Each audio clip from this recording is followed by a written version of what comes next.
Hey there everybody, it's Mike DiLisio and it's time for another rapid fire roundup. Today I'm going to be coming to you with, looks like 7 games that have been reviewed by other people on the channel. And so I'm just going to be giving some brief thoughts on them. On some of these games I really may have only played them once or just a few times. So I'm not doing full reviews on these. These are just giving you some of my thoughts on the games that other people on the channel have already done a full review for. Just so if you have any curiosity on how other people might have thought about them. So let's just go ahead and get this started. First off with Magazine, which is coming from Mondu Games, publisher. I'm giving Magazine a 7 out of 10. So this is a game that is really quite light. I would put it at the very low end of medium, if not on the higher end of a light game.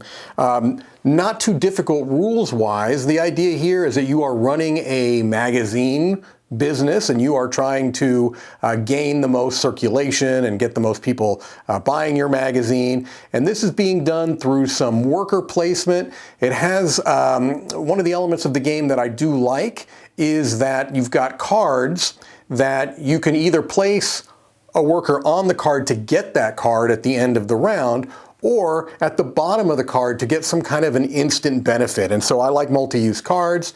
That's something that's slightly different than what I've seen before in games like this, which is, relatively straightforward. It does have some neat timing elements where certain tiles will become active during certain seasons. So those are the things that get it to a recommend. The reason why it's not a little bit higher is that I don't know that there has a huge decision space here. It's not a very wide breadth of decisions you're going to be making. And the games, I have played this several times, the games play out relatively similarly from game to game, but still a solid game I can recommend with a really cool theme. I like this theme a lot. That is Magazine.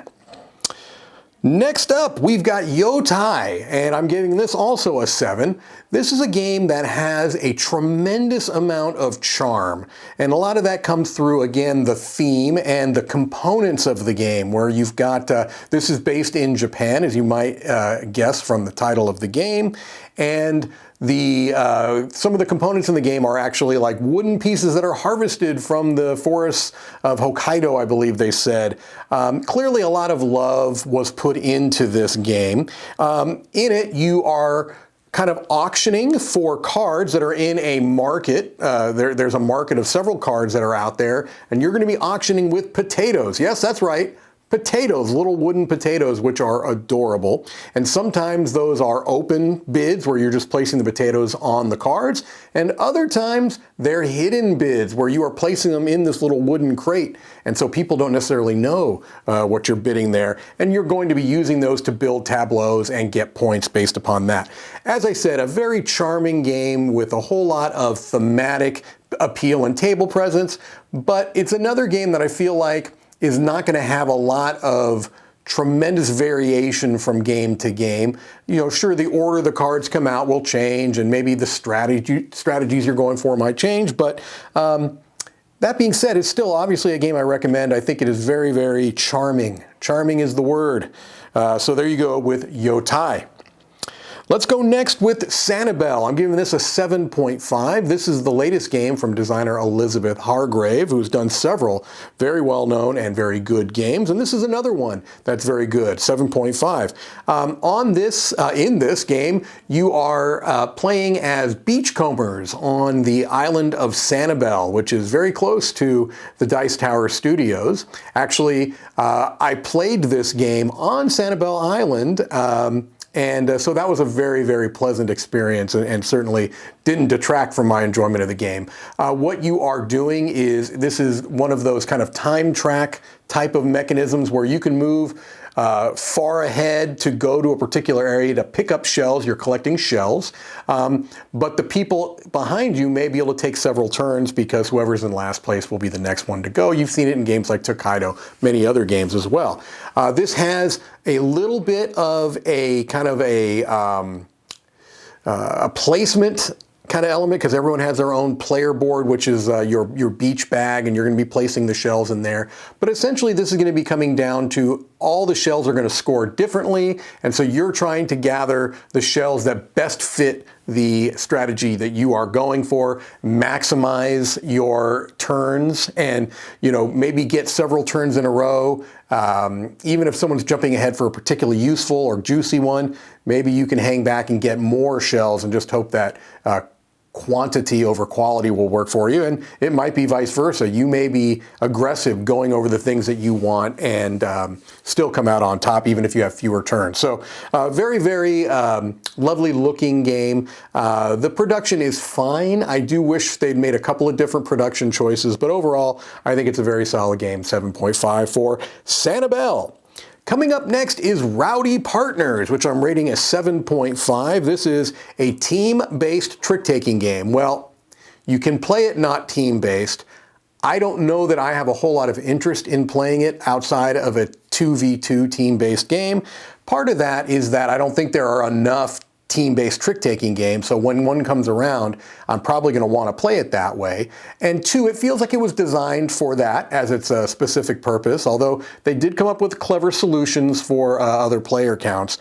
This is a 4-player team-based game. It is themed around wrestling, which is a fun theme, and you're kind of taking 2 boards and you're putting them together to make your wrestler, and it's going to have a particular power that is unique to your wrestler. I think that that's really cool. It has kind of an interesting mechanism where when you are playing as a team, one player is in the ring and the other player is outside of the ring, and that's going to affect kind of how things play out. Just a really unique kind of feeling trick-taking game.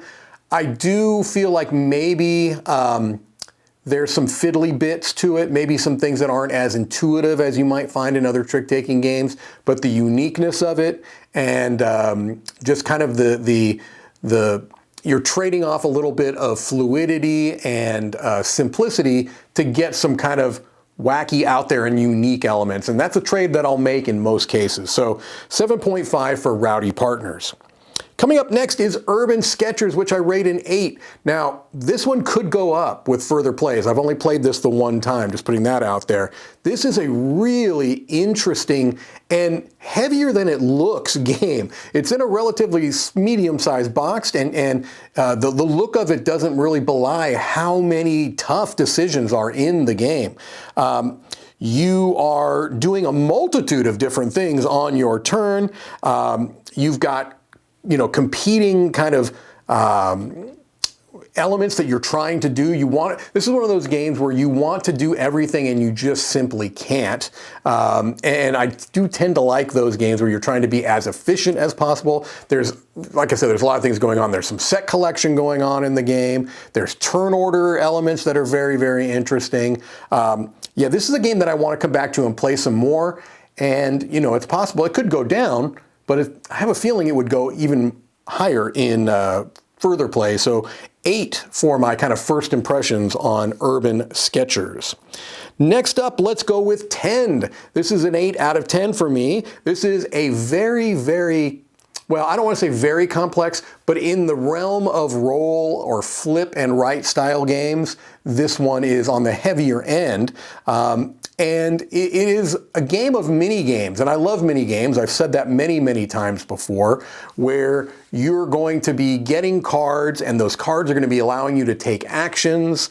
The actions might let you go digging in a mine, and in this game, that would involve some scratch-off boards, which is really kind of fun novelty. You might go fishing, which is another scratch-off game. You might be growing crops and having animals in a fenced-off area that you have as a separate little mini game. And all of this is to serve the point scoring element, which is another whole part of your board that is linked to the other games, but not in as direct a way as you might have seen in other kind of roll and write style games. So I really think it does some unique things. The only reason it's not in the excellence is that it is a bit of a table hog. It's a little bit harder to get this game to the table than other games of this genre, but overall, I think it's a very, very good game, an 8 out of 10, and one that I do think stands out quite a bit in this particular genre. All right, and the last game I'm going to talk about is Luthier, which I'm giving an 8 out of 10. This is another game that could go even higher with repeat plays. I only have played Luthier once as well. And it was a really, really interesting experience. I say interesting because this is a heavier game and it has a lot of different systems at work.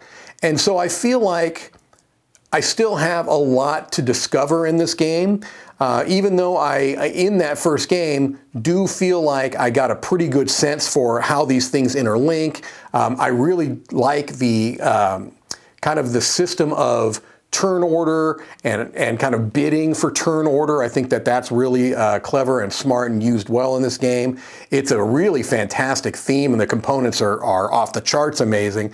But I like the idea that you have, particular patrons that you are making instruments for, and so you have to kind of get the materials, and then you're going to fashion those, and then you're going to upgrade that until it's a finished product, and then you're going to sell it to the customers. It handles all of those things in a very thematically and mechanically coherent way, if that makes sense.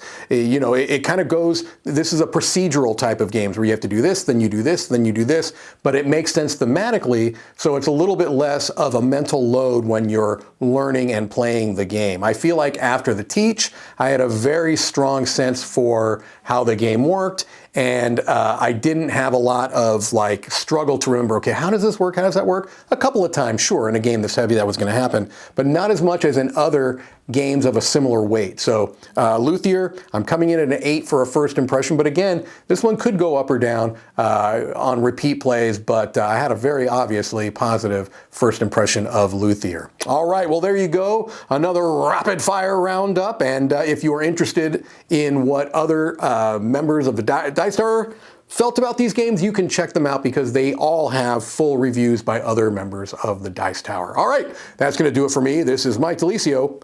I'll see you on the next one.